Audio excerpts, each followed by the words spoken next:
이 시간 거듭난다는 것은 무엇을 의미하는가에 대해서 말씀을 나누겠습니다. 예수님은 바리새인이요 유대인의 관원이었던 니고데모에게 거듭남에 대해서 말씀을 하셨습니다.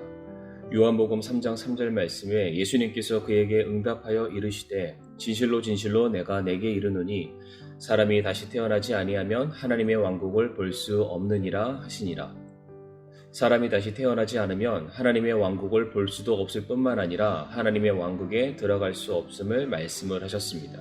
즉 거듭남이 하나님의 왕국에 들어갈 수 있는 유일한 자격이 되는 것입니다. 그렇다면 왜 거듭나야만 합니까? 우리 모두는 죄인으로 태어났습니다. 우리는 모두 불법 가운데 잉태되었다라고 성경은 말하고 있습니다. 시편 51편 5절 말씀에 내가 불법 가운데 형성되었으며 내 어머니가 죄 가운데서 나를 수태하였나이다.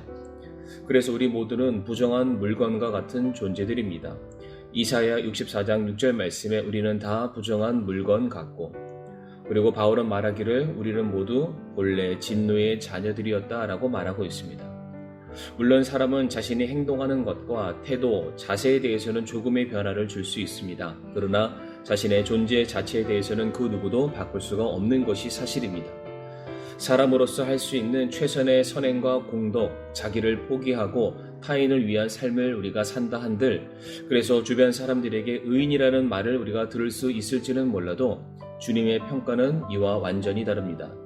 시편 39편 5절 말씀에 보소서 주께서 내 날들을 한 뼘만큼 되게 하셨사오니 내 시대가 주 앞에는 없는 것 같사오며 참으로 모든 사람은 최선의 상태에서도 전적으로 헛될 뿐이니이다. 셀라. 구원받지 못한 사람은 영적으로 죽은 상태이며 하나님을 떠난 상태다라고 성경은 또한 말하고 있습니다. 에베소서 4장 18절 말씀에 그들은 지각이 어두워졌으며 그들 속에 있는 무지함과 그들 마음에 눈먼 것으로 인해 하나님의 생명에서 떨어져 있도다. 그들의 마음속에 하나님을 찾지도 않고 하나님을 두려워하지도 않으며 스스로의 생각과 고집에 의해 옳다고 생각하는 행동들이 대체 어떻게 하나님의 영광을 드러낼 수 있으며 의에 도달할 수 있겠습니까? 죄인된 상태에서 비롯된 모든 행동과 계획들은 결코 죄의 울타리에서 벗어날 수가 없는 것이 사실입니다. 결국 죄인은 하나님의 영광에 이를 수가 없는 것입니다. 바로 이와 같은 이유로 모든 사람은 반드시 거듭나야만 합니다. 반드시 죄에 속했던 옛사람을 벗어버리고 새 사람의 옷을 입어야 합니다. 죽음에 이를 수밖에 없었던 첫째 아담에 속했던 모든 것에서 떠나서 영원한 부활의 몸을 입는 둘째 아담인 예수 그리스도 안에서 새로운 창조물로 빚어져야만 하는 것입니다. 고린도후서 5장 17절 말씀에 그런즉 누구든지 그리스도 안에 있으면 그는 새로운 창조물이라 옛것들은 지나갔으니 보라 모든 것이 새롭게 되었도다. 그렇다면 거듭남이란 무엇이겠습니까? 세상을 보는 가치관, 인생관이 혁명적으로 바뀌고 외적 태도와 삶이 바뀌는 것이 거듭나는 것이 아닙니다. 또한 우리가 교회를 다니고 예수님에 대해서 말씀을 들었다고 그로 말미암아 내 성격이 변했다고 해서 그것이 거듭남이 아닙니다. 거듭남은 결코 행위나 일, 노력과 애씀의 문제를 말하는 것이 아닙니다. 요한복음 1장 13절 말씀에 이들은 혈통으로나 육신의 뜻으로나 사람의 뜻으로 나지 아니하고 오직 하나님에게서 태어난 자들이니라 라고 말하고 있습니다.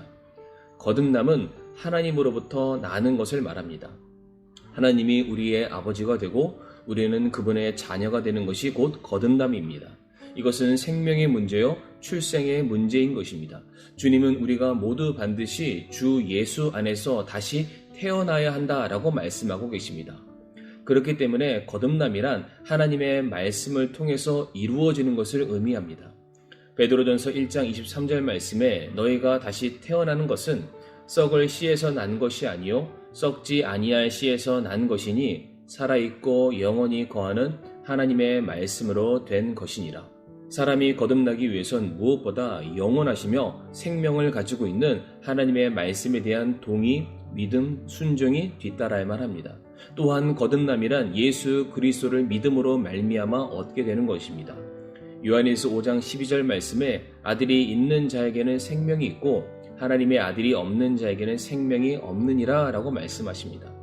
즉 다시 태어난다는 것은 하나님의 아들 예수 그리스도를 믿을 때 주님께서 친히 우리 안에 들어오셔서 우리의 생명이 되어 주시는 것을 의미합니다. 죄인은 자기 자신에게 영적인 생명을 부여할 수가 없습니다. 그러나 예수 그리스도가 우리 안에 있으면 우리에게 없었던 영존한 새로운 생명이 우리에게 주어지게 되는 것입니다. 즉 거듭남이란 출생의 문제를 말합니다. 하나님의 말씀이 생명의 씨앗이 되고 우리의 마음밭에 심겨지게 되었을 때에 우리는 새로운 사람으로 태어나게 되는 것, 이것이 바로 거듭남입니다. 하나님은 말씀과 성령을 통해서 우리 속에 하나님 자신의 생명과 새 성품을 부여해 주시기를 원하고 계십니다. 결론적으로 거듭난다는 말은 문자 그대로 우리가 해석을 하게 되면 위로부터 태어난다라는 의미를 가지고 있습니다. 즉 거듭난 사람이라면 이제 하나님 왕국의 백성이라는 정체성을 가지고 이 세상과 구별된 삶을 살아야 합니다. 그동안 세상을 사랑하고 관계에 맺어왔던 모든 것에서 떠나 이제 예수님을 더 많이 사랑하고 주님과 더 지속적인 관계를 맺는 그런 삶을 살아야 합니다. 그리고 이제 위로부터 오는 하나님의 말씀을 듣고 전적으로 순종하는 삶을 살아야 합니다. 요한복음 8장 47절 말씀에 하나님에게서 난 자는 하나님의 말씀들을 듣나니 그러므로 너희가 그것들을 듣지 아니함은 너희가 하나님에게서 나지 아니하였기 때문이니라 하시니라. 거듭나는 일은 우리의 성격이 변했다거나 가치관이 변했다는 차원이 아닙니다. 때로는 거듭난 사람이 그러한 변화를 경험하지 못한 것이 문제이긴 하지만 거듭남이란 그 모든 것들을 훨씬 능가하는 것입니다. 하나님은 진리의 말씀으로 우리를 낳으셨습니다. 그래서 이제 우리 몸을 하나님이 거하시는 살아있는 성전으로 만들어 주셨습니다. 이제 우리 모든 구원받은 성도는 그리스도 안에서 하나님 안에서 그의 기능과 생각과 마음과 중심과 사상 모든 것들이 새로워지게 되었습니다. 그러므로 거듭난 성도의 삶은 정말로 달라야 합니다. 하나님과 새로운 관계를 갖게 된 성도는 이제 나의 나된 것이 하나님의 은혜로 된 것임을 깨닫고 하나님의 뜻에 민감하고 하나님의 뜻에 순종하는 그 삶을 살기를 더욱더 기뻐해야만 할 것입니다. 이것이 바로 성경이 우리에게 말해주고 있는 거듭남의 참된 의미가 되겠습니다.